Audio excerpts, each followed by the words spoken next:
Good evening and welcome to Tucker Carlson Tonight. Longtime Trump advisor Roger Stone was arrested on Friday by federal agents and charged with 7 felonies. None of the charges had anything to do with Russian collusion or election meddling, but you'd never know that from the penalties he faces. If convicted, Stone could die in prison. Nobody in Washington seems to find that punishment excessive. Many have cheered it.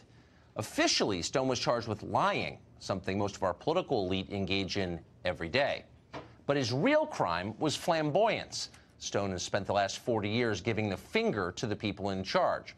In the end, they got him. They always do. Stone's arrest is already fading from the headlines, replaced by the latest political crisis of the moment or some new skirmish in the ongoing culture wars.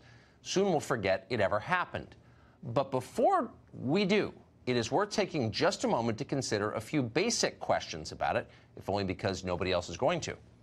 First, why did the Justice Department stage what was, in effect, a military assault on Roger Stone's house? Stone himself asked that question on ABC over the weekend. Watch. The idea that a 29-member SWAT team in full tactical gear with assault weapons would surround my house, that I would open the door looking down the barrel of assault weapons, that I would be frog-marched out front, barefooted, and handcuffed when they simply could have Roger, let me just contacted me. Let me stop I think people need to know about that. Yeah, but that. as you know, it's pretty standard for that to happen. That's pretty standard, as you know. But is it pretty standard to send dozens of federal agents with rifles to arrest an unarmed 66-year-old man who's been charged with a nonviolent crime? Well, no, it is not standard. It is shocking, and any honest person who pays attention could tell you that. Roger Stone, who was there, says there were 29 agents on the scene, along with 17 vehicles, 2 of them armored, and a helicopter overhead. If that's an accurate accounting, it means the feds sent more armed men to Roger Stone's house in Fort Lauderdale than they did to Osama bin Laden's compound in Pakistan, just for some perspective on this. So what was the justification for doing that? Prosecutors knew perfectly well that Stone was not a flight risk. He's broke. He doesn't even have a valid passport. They could simply have called his lawyer and told him to surrender. That's the actual standard in cases like this. But they didn't do that. Instead, they went in with guns drawn. So who decided to do that? And how much did it cost taxpayers? We spent the last 2 days trying to answer those questions. And it tells you a lot about contemporary America that we couldn't. We still have no idea. The Justice Department wouldn't answer us. The White House, which supposedly oversees the Justice Department, didn't even respond. Maybe they don't know the answer to those questions. Possible they don't control Robert Mueller. Nobody controls Robert Mueller.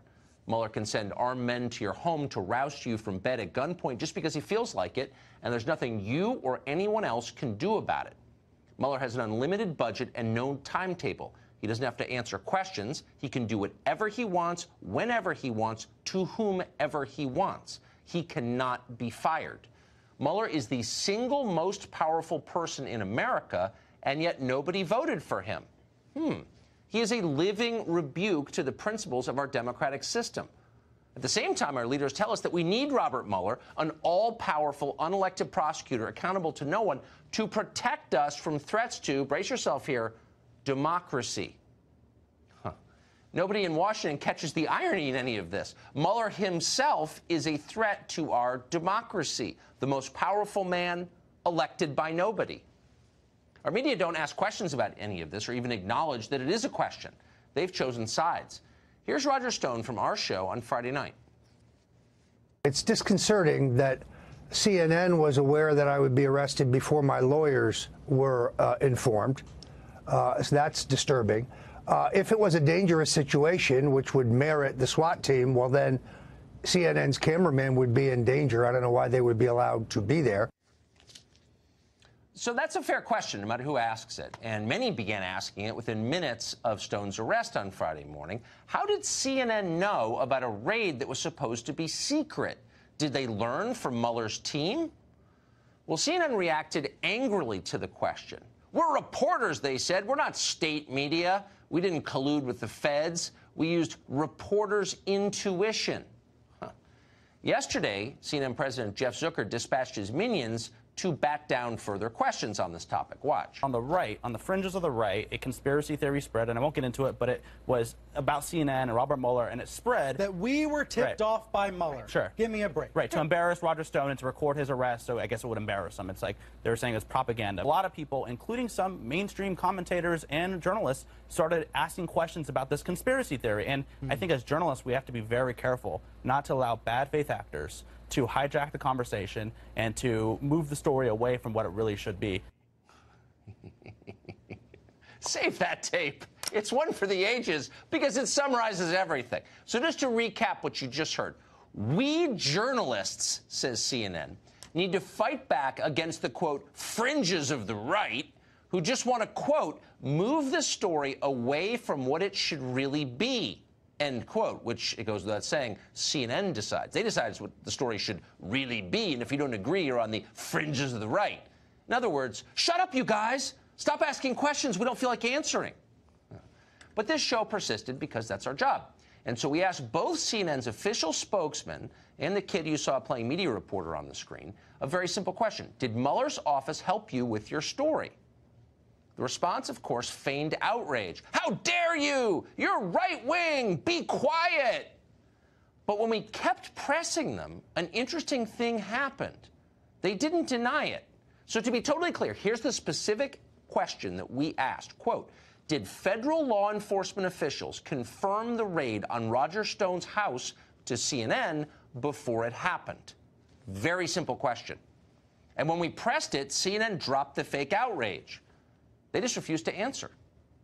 Because, of course, CNN talked to Mueller's people before the raid. There was never any doubt about that. All the barking aside, Mueller wanted the raid on Roger Stone's home caught on tape and publicly aired as a warning to other disobedient witnesses about what can happen to you if you step out of line. CNN was happy to oblige. So CNN acted as the public relations arm of the Mueller investigation, as they have before, and then they lied about it in the most self-righteous possible way and sent those kids out on TV to lie some more. So it answers a lot of questions. No wonder CNN seemed so eager to defend Friday's raid and to belittle and attack and marginalize anyone who asked honest questions about it. The network is no longer covering Robert Mueller. They're working with Robert Mueller, and you should know that as you watch it.